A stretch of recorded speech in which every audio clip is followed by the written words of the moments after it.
एक बहुत बड़ा नाला खोद दिया गया। किसी ने कहा ये गड्ढा बिजली के तारों को खंबे से ऊपर ले जाने के बजाय जमीन के नीचे दबाने के लिए खोदा गया है। कोई भी कहता था कि इस इलाके में टेलीफोन आने वाला है और ये टेलीफोन की लाइनें बिछाने के लिए खोदा गया है। गोया जितने मुंह उतनी बातें। बस सवेरे ट्रैक्टर और कुटियर और उनके साथ कुछ मजदूर आ जाते फावड़े और गेंदी लेकर। ये लोग इस गड्ढे को गहरा करना शुरू कर देते और शाम को चले जाते। अगर इनसे कोई पूछता तो बस यही कहते कि भाई ठेकेदार से पूछ लो, हमें नहीं मालूम ये गड्ढा क्यों खोदा जा रहा है। रोज बरोज गड्ढा गहरा होता गया और एक दिन उसने इलाके के बीचों बीच एक सूखे नाले की सूरत इख्तियार कर ली। तब इसको पार करना लगभग नामुमकिन सा हो गया और इस तरह नाले के इस पार के लोगों और उस पार के लोगों का ताल्लुक टूट गया। कभी कभी नाले के इस पार के लोग उस पार के लोगों से नाले के दोनों तरफ खड़े होकर बातचीत कर लेते थे और ज्यादातर बात का मुद्दा ये नाला ही होता था। उन्हें उन कोयलों, फाख्ताओं और मैनाओं से बहुत हसद होती थी जो बिना किसी बंधन नाले के इस पार से उस पार उड़कर या इस पार से उस पार उड़कर पेड़ों पर बैठ जाते थे और इस पार के खेत से उड़कर उस पार से खेत में दाना चुगने लगते थे। और एक दिन ठेकेदार के आदमी चले गए, नाला उसी तरह पड़ा रहा। दूसरा ठेकेदार जिसका तार बिछाने का या तीसरा ठेकेदार जिसे गड्ढा भरना था अभी तक मुकर्रर नहीं किए गए थे या वो किसी दूसरे इलाके में मशगूल थे। ये सूखा नाला यूं ही पड़ा रहा यहां तक कि बरसात आई और वो पानी से भर गया।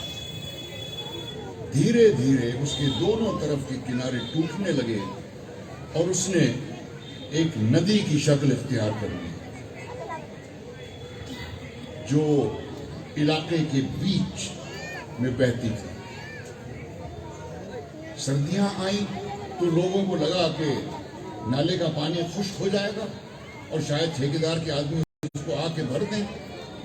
कुछ ऐसा भी लगता था जिन्होंने उसे खुद भरने का इरादा किया, लेकिन जैसे ही सर्दी खत्म हुई और गर्मी आई, आसपास की पहाड़ियों पर बर्फ पिघलने लगी। ये बर्फ पहले भी पिघलती थी मगर छोटी छोटी नालियों की शक्ल में फैल जाती थी और तेजी से ढलान की तरफ बढ़कर उसका पानी बड़े दरिया में मिल जाता था। अगर कहीं पानी जमा होता भी था तो ज्यादा देर तक नहीं रुकता था, मगर अब सारा पानी बहकर इलाके के इस नाले में आ गया। गर्मी बीती, बरसात आई, नाला और चौड़ा हो गया। फिर सर्दी आई और पानी से उसी तरह बहता रहा। फिर पहाड़ियों पर बर्फ पिघली, नाला और चौड़ा हो गया। किनारे टूटते रहे और ये नाला हर साल चौड़ा होता गया और फिर इसे एक बड़े दरिया ने इलाके को दो हिस्सों में बांट दिया। वहां के बाशिंदों को दो हिस्सों में बांट दिया। रिश्तेदार कुछ इधर और कुछ उधर रह गए।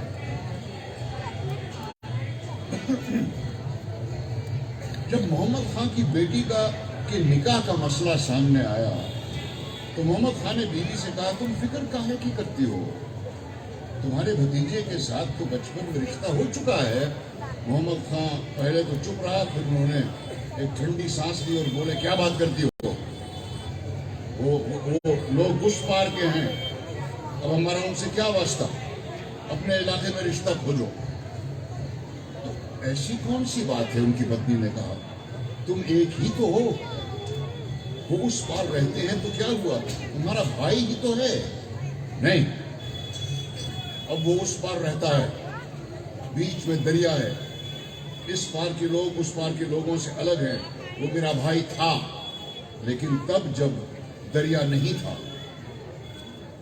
तो बीवी ने कहा, तो दरिया खून के रिश्ते को भी तोड़ सकता है? हाँ, तोड़ सकता है, दरिया सरहदें बनाता है, मुल्कों को अलग करता है, इंसानों को अलग करता है। ये तुम कह रहे हो? उसकी बीवी ने पूछा। हाँ, तो मैं तो वही कह रहा हूं जो सब कहते हैं। और फिर ये भी तो नहीं कि दरिया के पार को पार करके आसानी से इधर से उधर जाया जा सके। दरिया पर पुल भी नहीं है, उसमें नाव भी नहीं चलती। और हुआ भी यही था। पुल बनाने की सारी कोशिशें नाकाम रहीं। जब भी पुल बनता, एक मौसम भी नहीं निकलता था। सर्दियों में बनता था तो गर्मी में टूट जाता था। पहाड़ों से आने वाले पानी का बहाव और तेज होता गया। लोग मिट्टी भरकर लकड़ी का पुल बनाते थे। कोई सीमेंट का पुल, पक्का पुल तो बना ही नहीं सकता था। तो मिट्टी का पुल कैसे टिकता? और नाव, उसकी भी कोशिश की गई। कुछ लोगों ने सोचा कि पुल नहीं बनता और लोग दरिया को पैदल पार नहीं कर सकते, तो नाव ही बना लेते हैं, उसी पे चढ़कर दरिया पार कर लिया जाएगा। मगर हुआ यूं कि जब पहली नाव बनी तो मंगू दूध वाला सुबह सुबह आया और मोहम्मद खान से बोला, अरे खान साहब, सुना आपने? वो जो 4 घड़ों को उल्टा करके और ऊपर कीकर और सरपत का मचान बनाकर नाव बनाई थी, उसके 2 घड़ों में जहरीले सांप घुस गए और 2 मुसाफिरों को डस डाला। अब मुखिया कहता है नाव नहीं चलेगी। मोहम्मद खान ने कहा, अरे हर मुश्किल काम में एहतियात रखनी पड़ती है।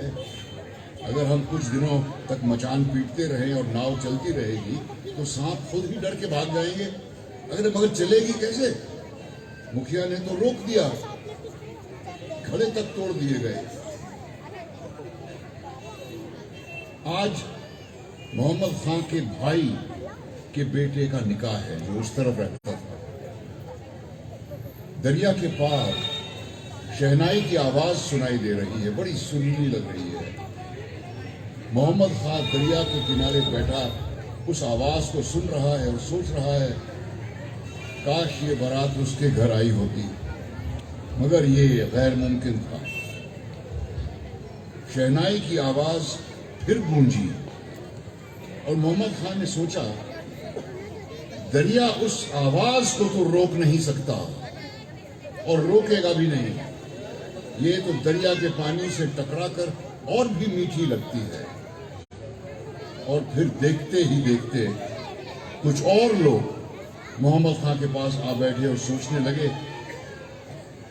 क्या आवाज आ रही है दरिया के उस पार से?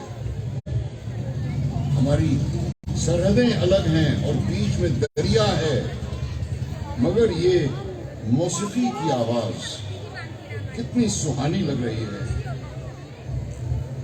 निकाह हो गया और शहनाई की आवाज भी बंद हो गई, लेकिन तब तक जैसे लोगों को चस्का पड़ गया था। दरिया के किनारे रोजाना सरे शाम मेला लगने लगा। अब उस पार के गीत और सितार की आवाज सुनते रहते इस पार के लोग, और फिर उस पार के लोग भी अपनी तरफ के किनारे पर बैठने लगे इस पार के गीत सुनने के लिए।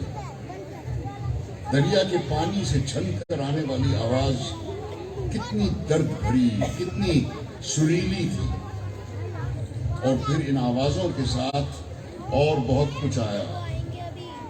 दरिया के किनारों पर पिकनिक होने लगी, पकवान पकने लगे, बरसात से बचने के लिए छप्पर बन गया, बैठने के लिए चबूतरे और खानों की खुशबू, गाने की आवाजें और शरीरों की झलक।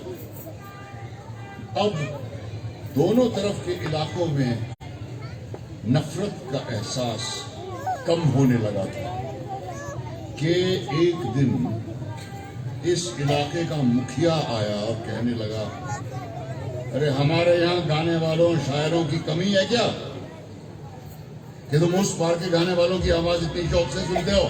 हैं? अरे अपने इलाके के गाने लगाओ, अपने इलाके वालों की आवाज सुनो, मस्ती में जाकर बैठो, वो तो उस पार के लोग हैं। लेकिन मोहम्मद खान बोला, मुखिया जी, अब ये तुम्हारे बस की बात नहीं है कि इनको रोको।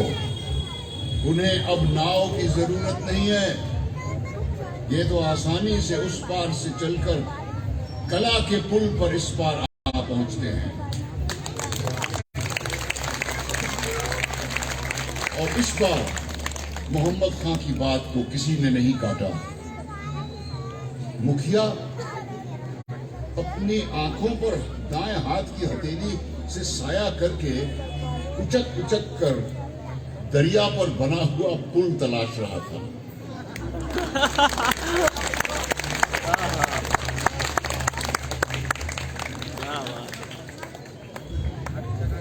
शुक्रिया शाह साहब। फिल्म जगत से